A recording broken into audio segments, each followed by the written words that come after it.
Hey guys, and welcome to the PickleBros podcast, where we have middle-class pickleball conversations. We don't fuss about the pros or the newest paddle technology. Instead, we focus on the shared nuances of the game and everyday problems that plague everyday players like you from 3-0 to 5-0. We're about to get into the topics, so go and grab your paddles. It's 002. Hey pickleballers, welcome to episode 3 of the PickleBros podcast. Once again, thank you to our sponsor, us, because without us, this wouldn't be possible. Also, really appreciate all the likes, comments, subscriptions you guys have been leaving for us. To be completely honest, we're doing this because we love it and we enjoy it, and would probably be doing it. Well, we do it even when we had no viewers. We were doing this ourselves, but having you guys along for the journey, enjoying it alongside of us is just makes it even more special for us. And on that note, we had an email come in that was quite detailed, quite elaborate, and we really enjoyed.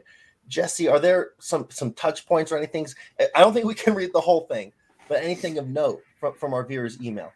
Yeah, it was great to get our first fan email from Don in Rockwall County, Texas. Don. Yeah, thank you so much, Don. So Don, being in Rockwall, you might think he participated in the Texas PPA last weekend, but no, actually, as he wrote us, he was on his way to Oklahoma City for a tournament, and he said that the PPA doesn't treat seniors well, and I would say that in general, I agree with that. The PPA Do they treat amateurs well at all? It's more amateurs than seniors, in my opinion. So the last PPA tournament I went to was in Austin, Texas, and we played mainly on temporary courts, temporary nets that kept blowing over. They were all crammed together. There were no refs for most of the games. I think the only reffed game was the gold medal match. Man. And they would not let us park on site, so we had to be shuttled by their vans, but they didn't have very many vans. There were, I think, over 1,000 people registered, and they had maybe 2 vans for all of us. Hours to get everybody in. So it took a long time. There were long waits. Some of the people were late for their start times. And when we arrived, we learned that you weren't allowed to bring in your own food because they wanted you to buy food from the PPA vendors. And if I believe the current policy is if somebody wants to come watch, they have to pay a fee, even if they're not going to watch the pros. Like if my son wants to watch me and my wife play, he'll have to pay a fee. It all seems a bit much like a nickel and diming kind of sensibility, especially because they're already charging a very high entrance fee. Mm-hmm. But they can get away with it because, a lot of players, they want to play where the pros play, as they say. And in fact, some of the PickleBros, if not all of us, will be participating in the Denver PPA this summer. So there we go. They're going to keep doing it because they can get away with it. Yeah, in one sense, Don definitely made the right choice. But then when you have those 3-letter acronyms roll in, the APPs, PPPs, you want to be a part of it because it's like a rare opportunity, I guess. Exactly. Yeah. But no. Don did have some comments about the show, and it was pretty encouraging to read some of those thoughts he had, and so we wished Don wished him a good luck at his tournament, and we'd love to hear how that went. Oh, and, yeah, and I love reading those emails. Keep them coming. If anything's on your mind, you like the show, hate the show, something about pickleball, let us know. We do talk about it offline, and it will get brought up on the podcast. And so thank you to Don to kick us off. That's great. Awesome. Yeah. And in other news, and there's not a lot of pickleball news that ever really happens that's of note. And I don't think that's going to be something that particularly interests us. However, this new paddle tapping thing with Riley Newman and Leah Jansen Stolp, I know you had some thoughts about it. Are we indifferent? Do we like the look? Like, what's your take? And we're talking about paddle tapping that happens in between games in a match. So I think Riley Newman, that's the person who made this comment, is okay with paddle tapping at the end of a match. But in between games, he's saying, I don't like that. We're in competition mode. I don't want to paddle tap my opponents. And so the reason that this got me fired up is because it got Tim fired up. Tim had some thoughts and some curmudgeon opinions about it. And so I want Tim, before I provide my thoughts, I would love for Tim to share what you think about paddle tapping mid-match. Well, I didn't think I cared that much, and I also didn't think that it was some part of the etiquette that we talked about last week. I didn't realize it was something that even the pros were expected to do. I didn't realize that until this Riley Newman news came out. And I do it whenever it occurs to me. I don't do it as I don't make a ruler. Yeah. If I happen to be passing the same side of the net as the other guy, I'll tap paddles. Like, I'm not trying to be a jerk. Hey, good game, whether I mean it or not, right? But Jesse apparently took this to heart, and he's like, no, I'm not tapping paddles. So I literally chased him across the court. And I'm like, no, this guy's tapping my paddle. So I reached out and tapped his paddle, and he couldn't do anything about it. It felt kind of harassing, but it was funny, and it made me care about it because Jesse cared about it. I didn't care about it. I didn't care about it, but I cared about it in that instant. Okay, but look, we should make clear we play games. Usually we play to 21 and we switch at 11, and that was at a switch. Like, we're not even talking about in between. With a game finishes. That's a good point. Yeah. Right. So we were in the middle of a game, not just in a match, and that's where I remembered Riley, and I was like, yeah, that's excessive. I mean, should we paddle tap after every point? All right. All right. Now that's just enough. I've heard enough. Okay. Because this is what fired me up is hearing Jesse start saying, I'm not paddle tapping. That's not cool to me. And so what came to mind was, you're a bunch of raisin-hearted, soulless, sap-sucking pickleball haters. Like, what's going on, fellas? What's the part with the raisin? You're raisin-hearted. Like, there's just no moisture. It's just a dust ball in your hand. I see. We're dried up. Okay. It's just a dry-hearted, just hater of pickleball. Like, if you got, oh my goodness, this is maybe more of the pickleball ethics conversation again, but if you have an issue with someone giving you a high five with a paddle, like, you're the problem. Come on, it's not a big deal. Seriously, Ian, come on, what do you got on this? I'm completely indifferent to it. The only reason I care is because you guys care. I still don't care. If I probably won't go out of my way to paddle tap, but if someone does it, I'll do it. Like, I'm immune. I'm an impenetrable fortress mentally. So one way or another, doesn't impact me as far as my on-court conduct in that way. But enough being said on that. That's entertaining. Viewers, please email us if you have any particular opinions on the paddle tapping. But we're going to move into today's discussion, which is why you're all here, and that would be partner dynamics. And that can take many forms, and we're going to get into all the different forms. What makes a good partner? What should you look for in a partner? But first, we have to do our obligatory DUPR check. Jesse, I think I'll hand it over to you. You've got everyone's DUPRs here. All right. Start with me. Just start with me. I just get it over with. All right, Ian, you went down. Like 2 100ths or something? You're down at 4.34. I don't know. I didn't do anything wrong, dude. Why are you punishing me? I'm innocent. I didn't lose any matches. I didn't win. I didn't do anything. I went from 4.40 to 4.43 for no apparent reason. I didn't play any DUPR matches. By the way, I checked my UTPR and WPR. They finally updated. 4.421 is my UTPR and 4.465 is my WPR. So they're all in a tight range. They all agree that I'm definitely not a 4.5 yet. So still some work to do. That's not good enough yet. Let's see, Tim, you went up 100th to 4.70, but I don't think you had any DUPR recorded matches this week. And Stulp stayed exactly the same at 4.54.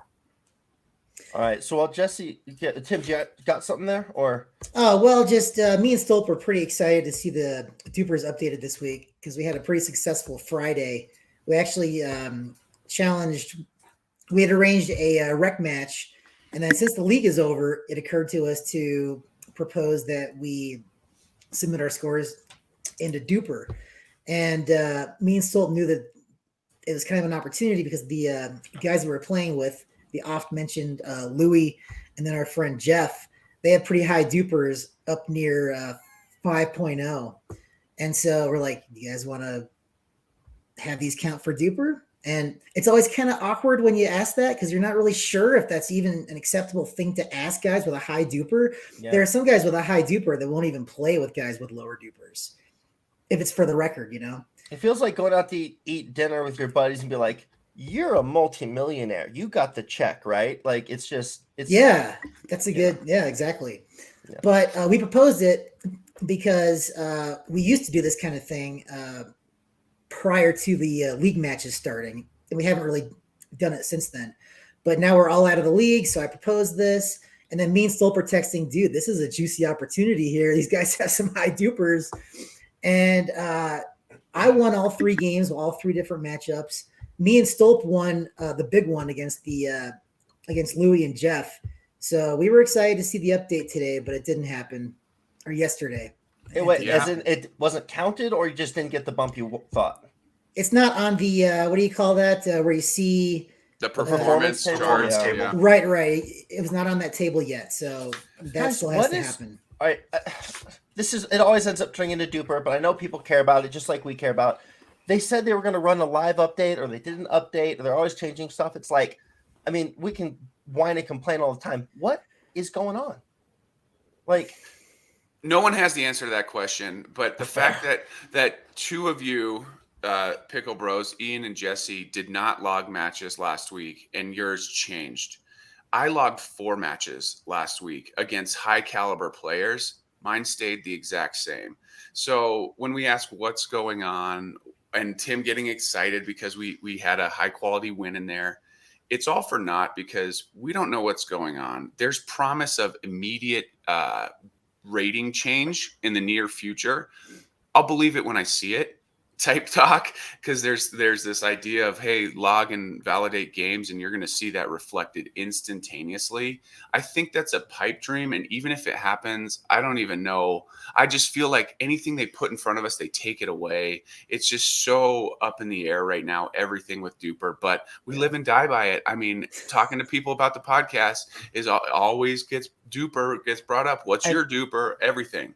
Jesse, I should have prepped you for this. I totally forgot. I wanted to bring it up when we had this conversation. Even Collin Johns, I sent you guys all the screenshots. Oh, yeah.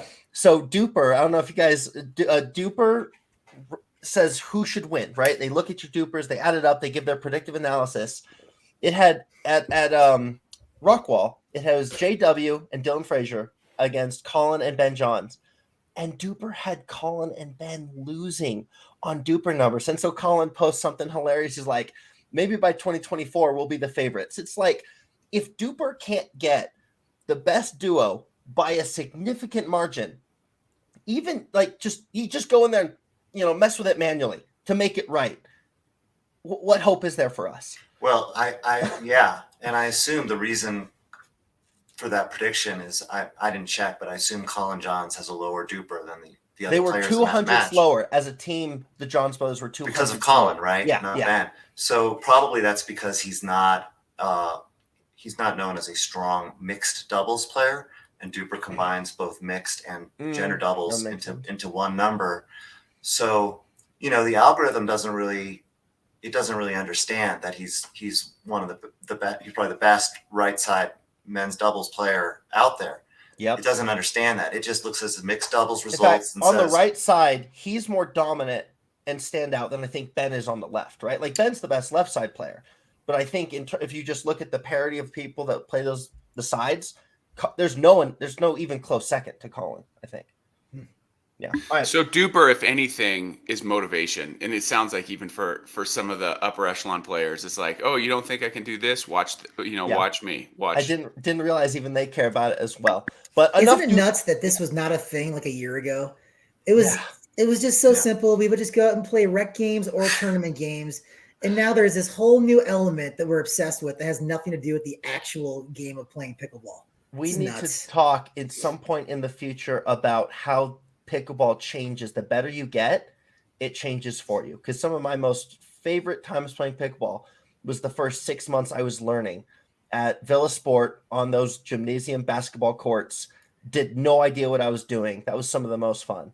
But that's we need to do that topic on another day. But let's get into this one. Finally, partner relationships, partner dynamics. And the first element of this, and there's a lot of subcategories we want to try and truck through here, but is going to be on the strategy, the skill set, the technical side of a partnership.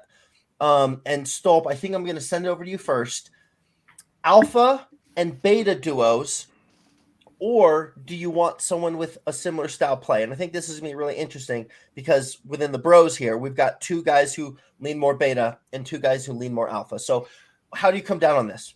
Absolutely, yeah. And Jesse, I'd love for you to piggyback off of whatever I'm about to say with this alpha beta conversation, because you're so eloquent with how you describe this. Sensei. Thanks. The sensei, yes. Well, because that was kind of the first time I heard about it and put it into my thought process of alpha and beta. And before we talk about it, let me just start by saying an alpha is not better than a beta. A beta is not better than an alpha. I just think when you're looking at the court dynamics, you need an alpha and you need a beta. Alphas typically are going to play on the left and betas are going to play on the right. Your alpha player is the one who has more finishing skills, more power perhaps, more range, length, harder drives, more topspin, more aggressive skills that finish points. Betas are typically more defensive. They can block, they can dink, they can extend points, and typically are more consistent. And so when you put that combination together on the left and on the right, an alpha beta combo, we have been doing field studies of this for months now. We have begun to see significant results with an alpha beta combo. And so, Jesse, why don't I kick it to you? If you wouldn't mind just going a little bit more in depth on this alpha beta concept and where we fall in there. Well, that was pretty sensei like yourself, Stolp. So good. Yeah, job. we're gonna have to change your name to Sensei Stolp. Yeah. Yeah, I think there's a synergy there by having two people with these different skill sets. For people who play volleyball know that there's a set up player and then there's the person that can spike it, right? And you need both. Like if you have two people who are proficient at spiking, but neither of them is good at setting up, that's not going to be an effective pair. And we mentioned the Johns brothers before, the #1 men's doubles players. I mean, Ben Johns presumably could play with anybody he wants. And he chose Collin Johns, who rarely attacks, very consistent, very defensive. And that combination seems to work well. So in our group, I'm the most beta, right? I'm a very defensive player, but great dinks, good resets. The only guy that resets, really. Yeah. Consistent, right? But I'm not really known as a strong attacker. And we're Stolp and Tim are the strongest attackers in this group. And I think I play well with you guys. Like both of you guys are super aggressive about taking court space, and I'm fine with that. I try to keep out of your way. And if an overhead comes to my forehand and I'm on the right, if you call it, I will skitter out of your way and let you take that shot because you're going to do it better than me. So there's no ego in it for me. I don't care. We're just trying to get the W. But I think like once I posed the question, who would do better if we had a cloning machine? Who would do better, a Stolp or a Stolp and Jesse?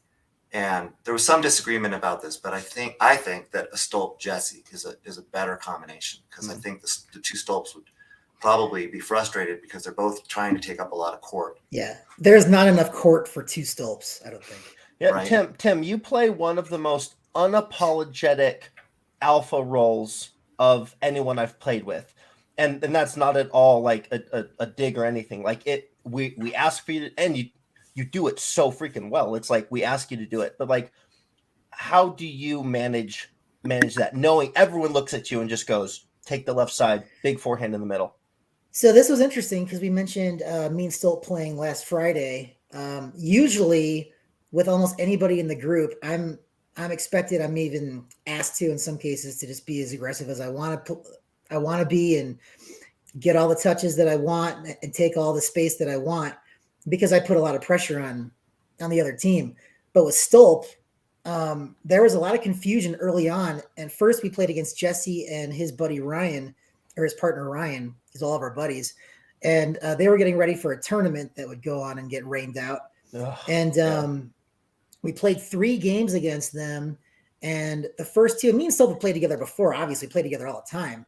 But we were really trying to figure out what the best combination was for stacking purposes. If we're going to play straight up, or me on the left, or Stolp on the left. And for the first 2 games, I believe we did. It went straight up. I'm on the left. You're on the left. That's what we did for those 3 games. And just by looking at the scores, it was very obvious that the best combination was Stolp on the left. And we won that game, and I think we won one of the other ones. What was that for you? Is it just his size? Because Stolp, you're what, 6'3", 6'4"? Tim, you're 5'8". Is that the difference? You. No, I'm not. I'm 5'7". Oh, my bad, bro. Trying to throw you a bone. No, that's not your bad.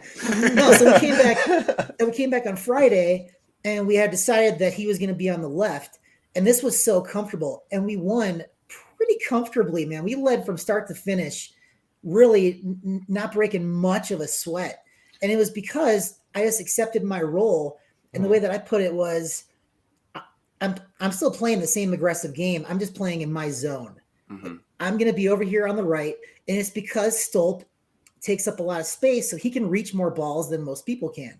He doesn't want to have to hold back on those shots because he knows he can make them. He knows he can reach them. And that brings out the best version of Stolp. And I can still do my thing. I'm responsible for a smaller area. That's all.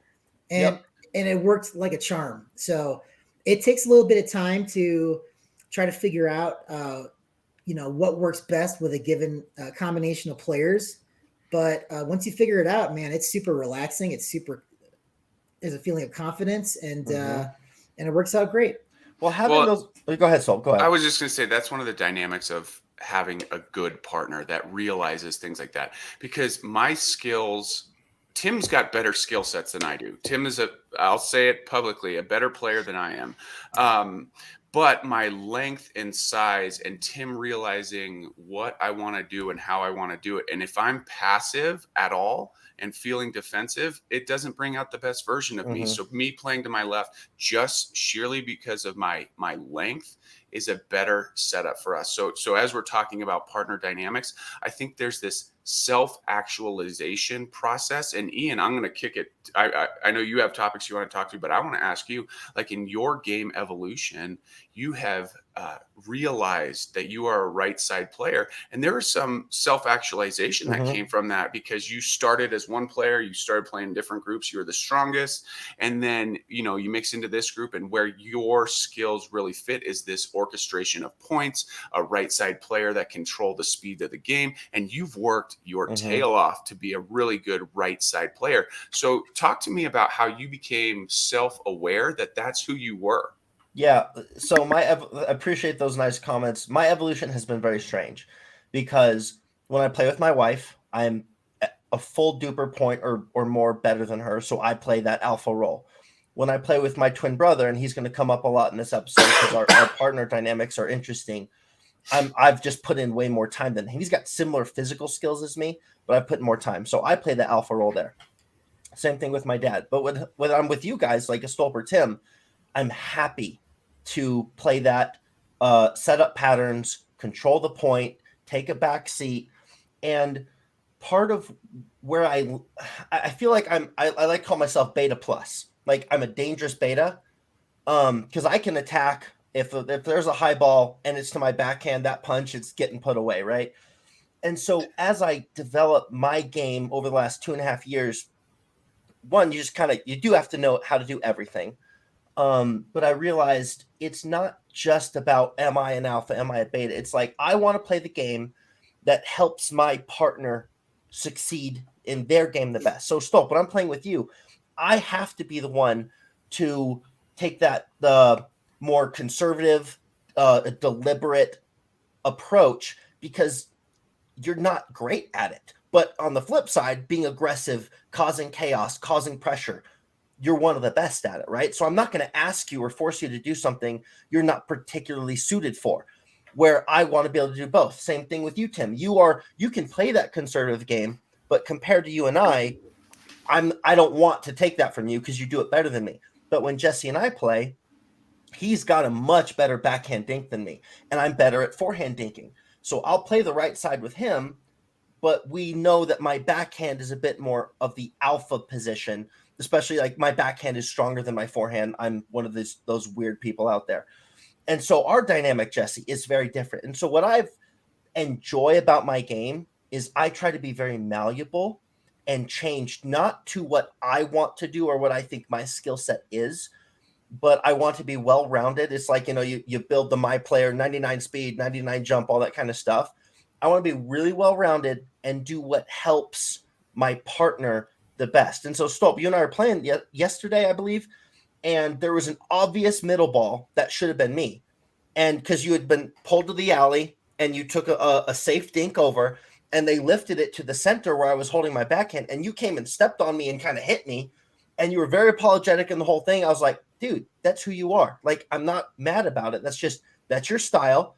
I know who I'm playing with, and you will learn as you continue to develop your game what balls may or may not be attackable for you, setting up your own pattern. So I hope I was able to, hopefully that was to answer the question, but there was one thought I want to share.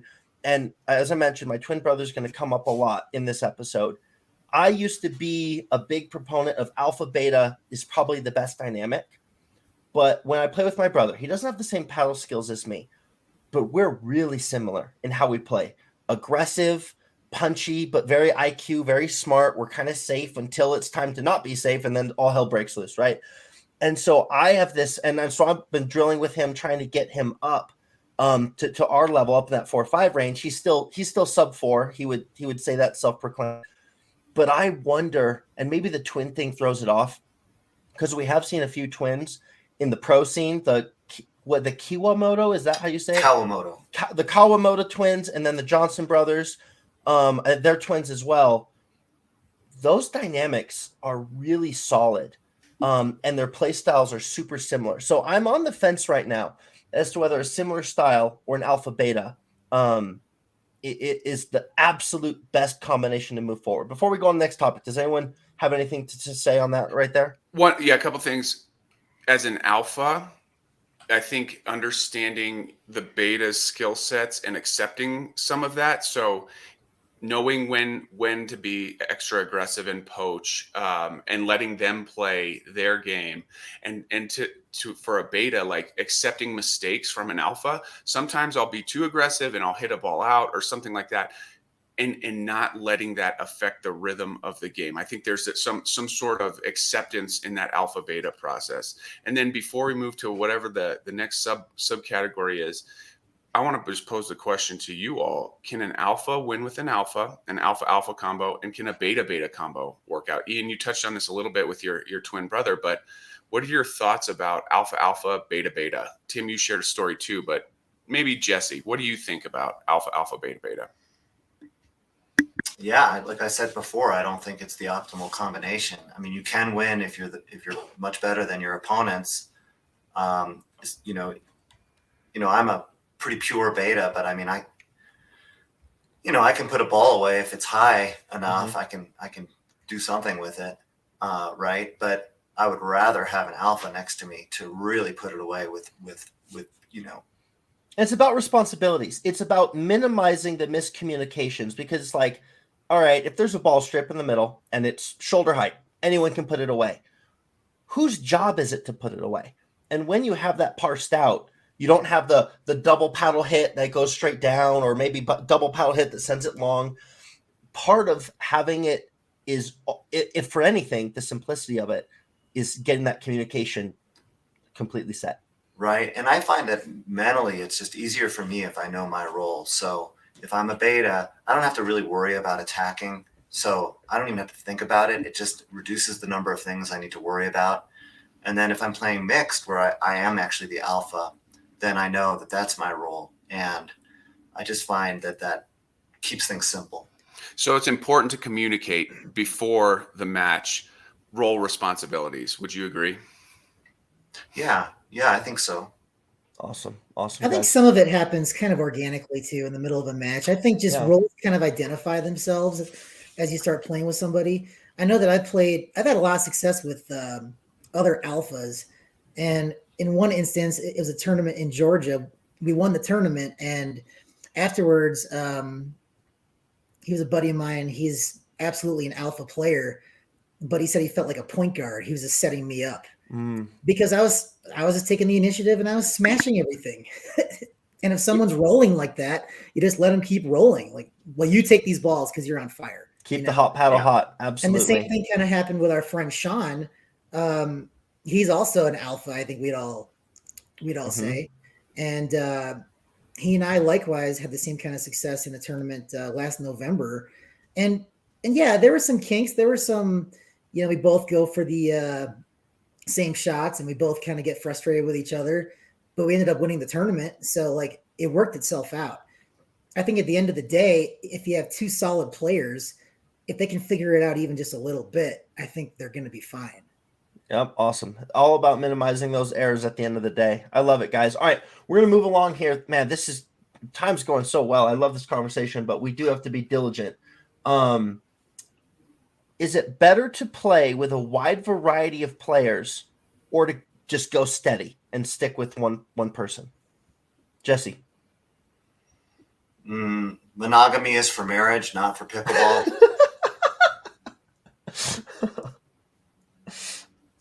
Oh, anyone?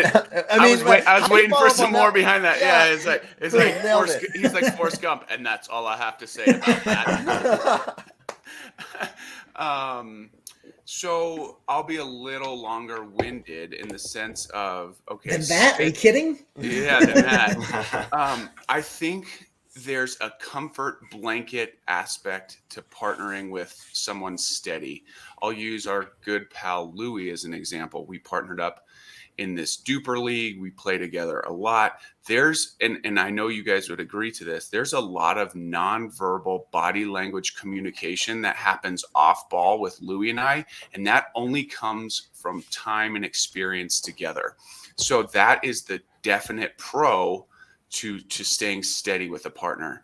Now, I do also believe in mixing it up because you get to become a more well-rounded player. You get to understand alpha beta roles better, where your side responsibilities are, and play into other dynamics, which I think is a very critical component to becoming a successful pickleball player. You have to adapt in all situations. You have to adapt.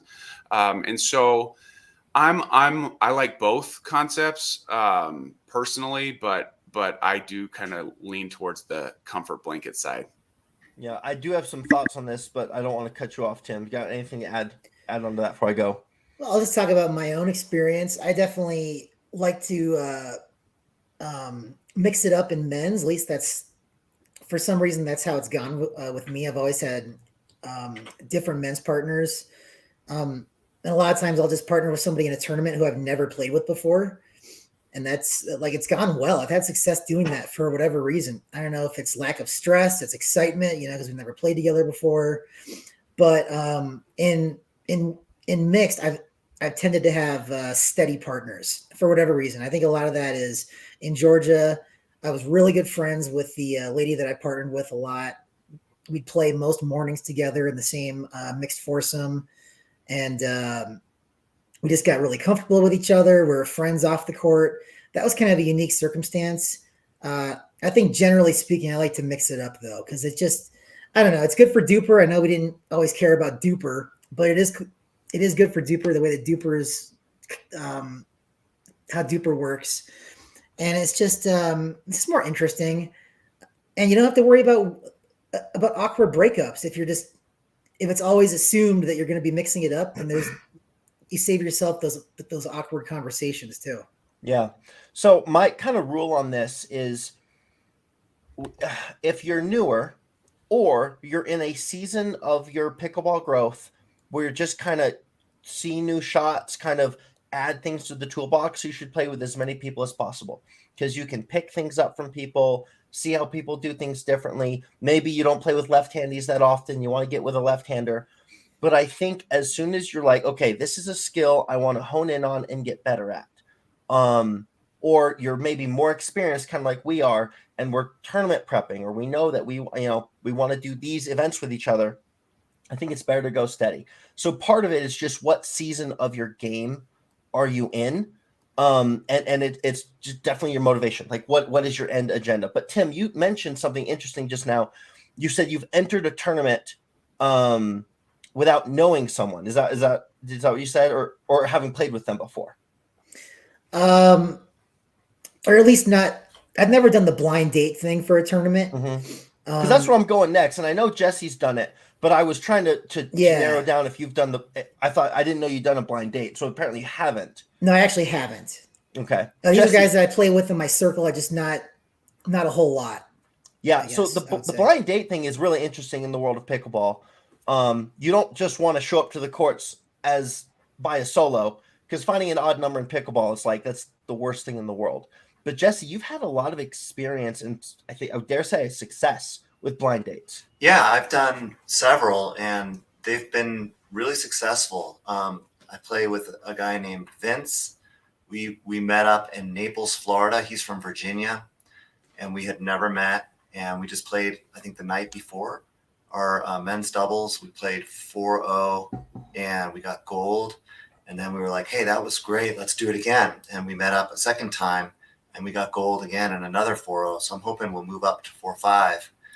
And, you might think just as a matter of logic that it helps to play with somebody for a long period of time. Like Stolp was saying, you pick up those subtle cues and all that. And there was a little bit of that the first time I played with him.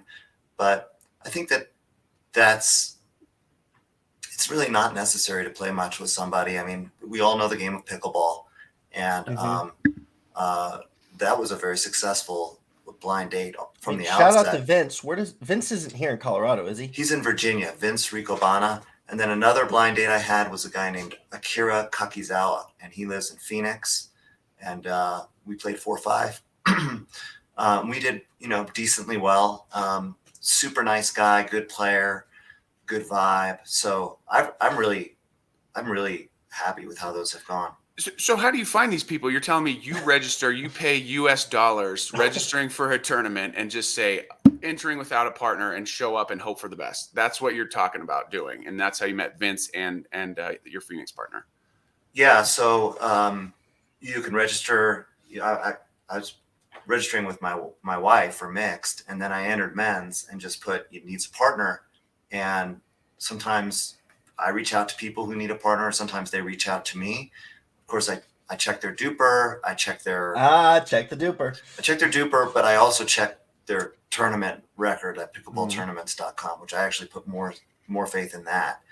And in some cases, I will even go so far as to call this person and sort of interview them, just to make sure that they're like, sane. Oh, the pressure the sensei is calling. Oh man, I love that. This is how you do blind dates, people. This is how you do it.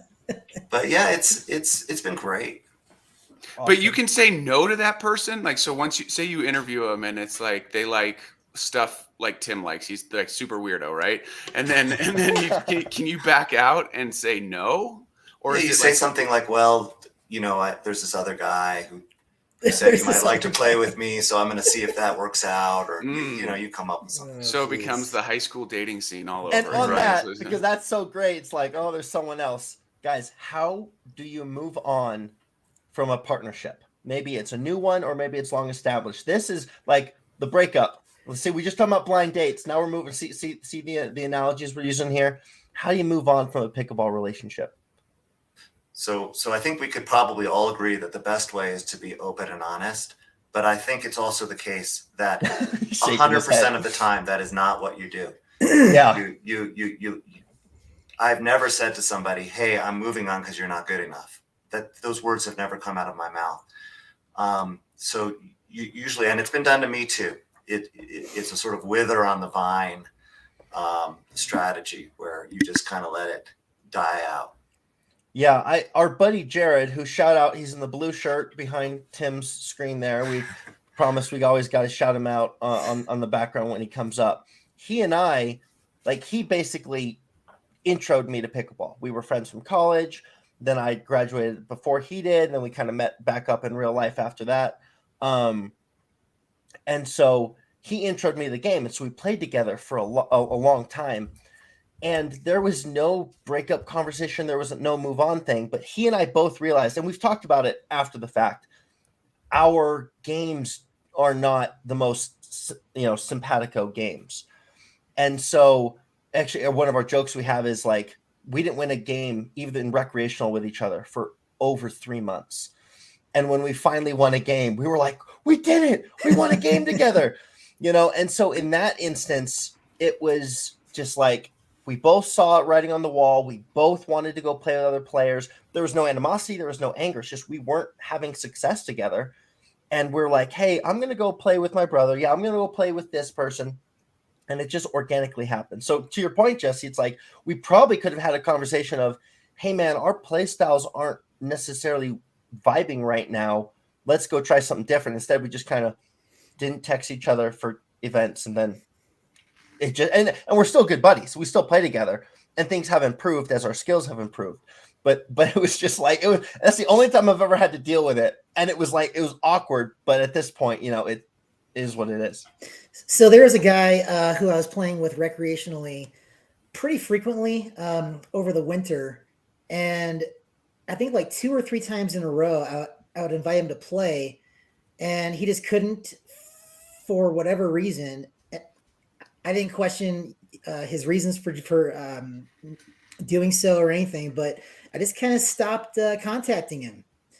And I found this kind of inspiring because I think that's a good, it's super dishonest, I guess.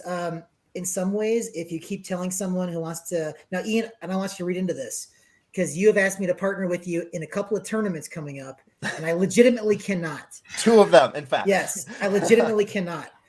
But I think if you give someone the excuse, like for whatever the reason, whether it's honest or not, if you have excuses for not being able to join them in a tournament or some league play or something, they need to be able to take the hint that this guy's not into you. I think that's just kind of the way it is. That's right. Absolutely agree. Yep.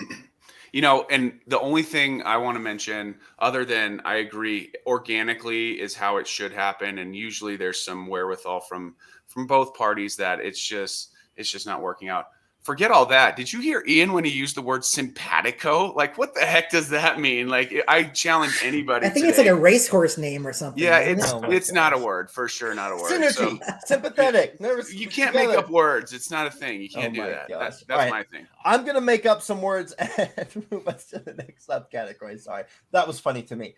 So, and this one now we've gone over the strategical sort of skill version of this. Then we've kind of talked about the relationship version of this, but there's kind of a even lower subcategory is the encouragement, the positivity, the personality that you want from your partner. Do you want a just positive, you can do no wrong, good try, buddy? Or do you want someone's like, hey, I'm trying to get the W here. Quit making errors. Play smarter. Pick your game up. What do you guys, each of you, give me what personality type do you lean toward? Stoll, go ahead. Yeah, there's one trait I need in a partner. You can be all of those other things you talked about, and I can deal with it, but I need a competitor. And mostly in the sense of someone that does not give up. I do not like partners when we are down or up big that give up in one way or another. Like, there's this mentality I have. If there's breath in my lungs, I'm fighting, no matter what. If I'm up you and I big, say this thing to each other when we're down big. You're just like, don't quit. I'm like, I'm not quitting. It's like, good. Yeah. And so that's I'm definitely a positivity guy on the court. And I think so my baseball career spans over 25 plus years, including professional baseball in the minor leagues and D1 college athlete. I think of it with coaches, like how did I respond to coaches? And there's players coaches who are, buddy with you and can relate to you on different levels. And then there's the authoritative, do it this way or take a lap, you're dead to me type coach. I didn't respond to that coach as well. So I'm a player's player, meaning I will provide positivity and uplifting encouragement. But at the end of the day, if you're not competitive, we're not going to be compatible. I need to have somebody when we're playing tournaments or even competitive rec, anything that never say die. We're here to win in a fun way. Obviously there's reason behind that, but I need you to not give up or let off the gas. Even when we're up big, I mean, not in a to offend your opponents type way. That's not the way I play the game. But I do not like the change in style of play, up big, down big. I want an even keeled competitive partner. Tim, I think we all know what you're going to say. You love to drive your enemies before you and hear the lamentations of their women, right? That's your take. You're not out there for fun. You might have to explain that one too. Conan the Barbarian. What the heck? Drive your enemies before you and hear the lamentations of their Dude, women. we don't watch 80s movies and like have it off the top of our head. Like, Conan, of course. Oh. No, so I totally agree with Stolp. 100%. I could care less about your personality. I don't care if you're like super encouraging, or whatever your personality is. I just want you to be a fighter for sure. And Stolp, your point about not playing differently if you're up big too, that's a good point, because I'm definitely prone to that. I play to the level of my opponents a lot because I just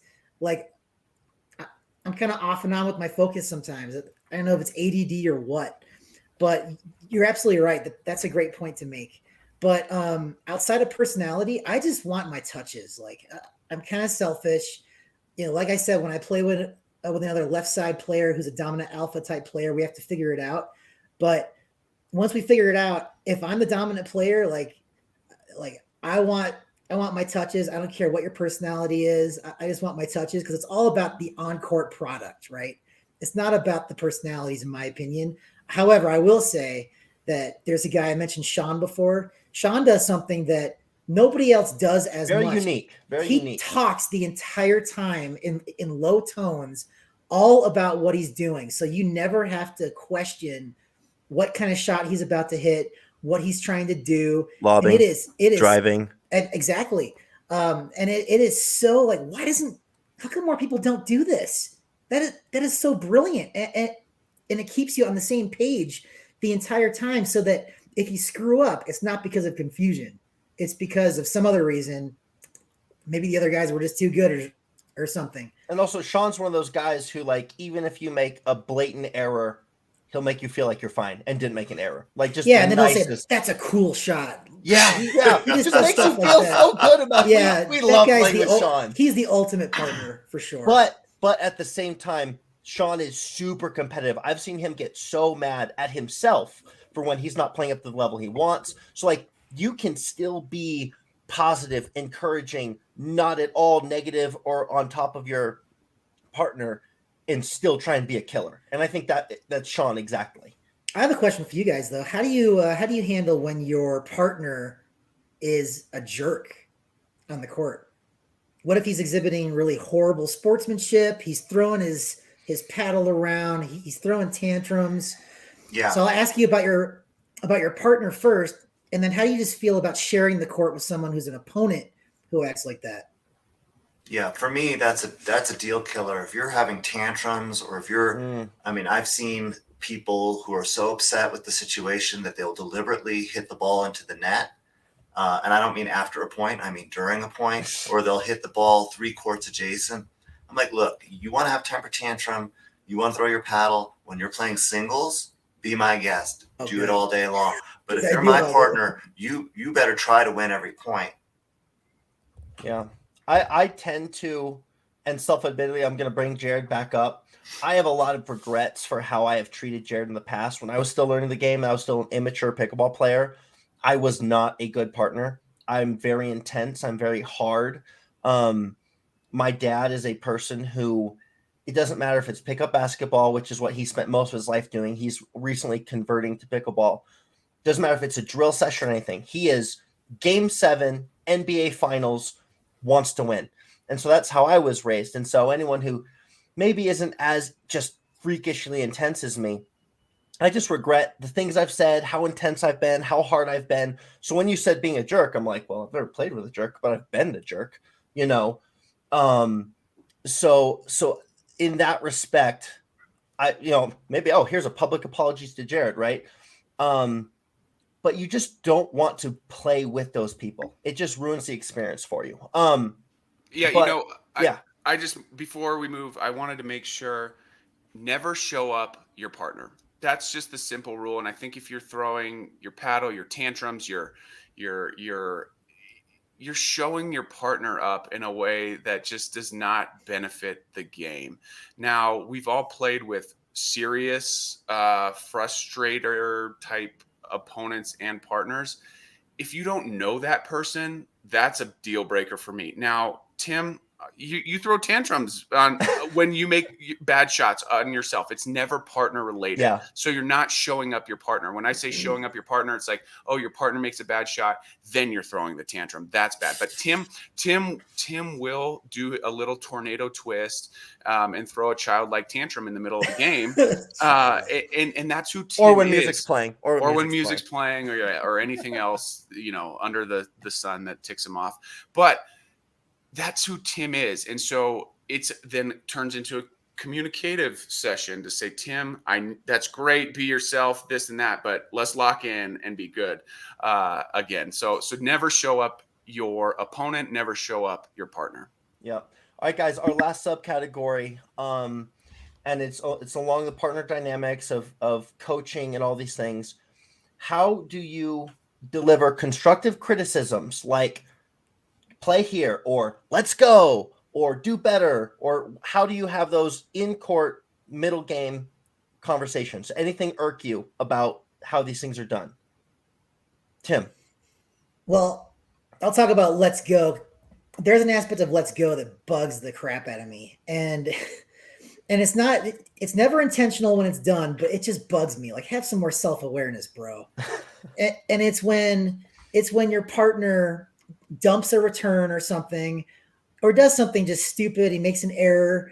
And then now it's, for example, when you're returning, now it's your turn to return. And he's like, all right, let's go. As he's walking up to the kitchen line. It's like, bro, don't tell me let's go. You go. You just missed the shot. You go. But I'll say, like, it is appropriate 100% if you're the guy that did not screw up.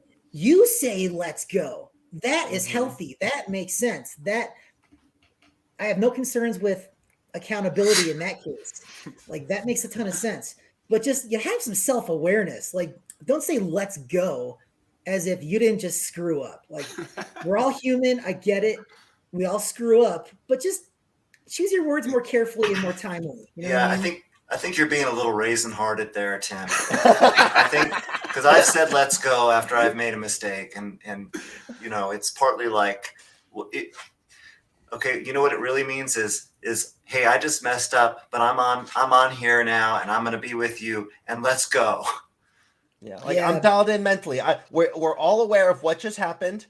I got it. I understand. Enough said. That's fair. That's fair. And I also, in fairness, I hate it when your partner apologizes all the time. I can't stand that. Guilty as charged. I think we're all kind of guilty of that too, because we are trying to show that accountability, but it's just not isn't that the best part of doubles? Send the right message. Think about partners. This is why partners pickleball is just so much. It's not even close, superior to singles, because more than half the time I'm playing, I'm not thinking about myself. I'm thinking about my partner. Am I impacting them? I don't want to let them down.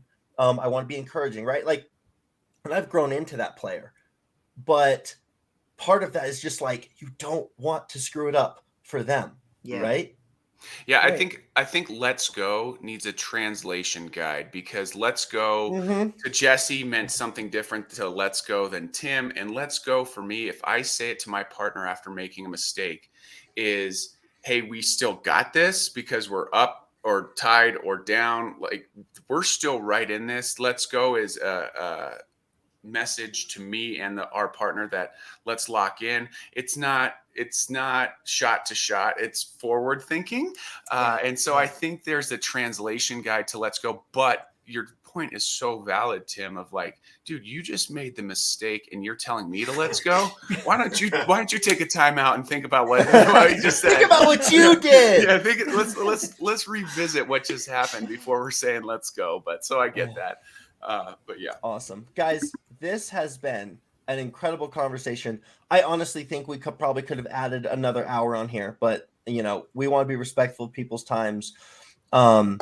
So we're going to wrap it. Guys, thank you so much for joining us for episode 3 of the PickleBros podcast, Partner Dynamics. Please like, subscribe, share. Of course, that's just, doing us a favor. We love to do this, but any support from you guys is most appreciated. Please email us, just like Don did from Rockwall, Texas, to tell us about your partner dynamics. Give us your thoughts. Give us some good stories. We would love to tell some stories from you other normal pickleball people out there.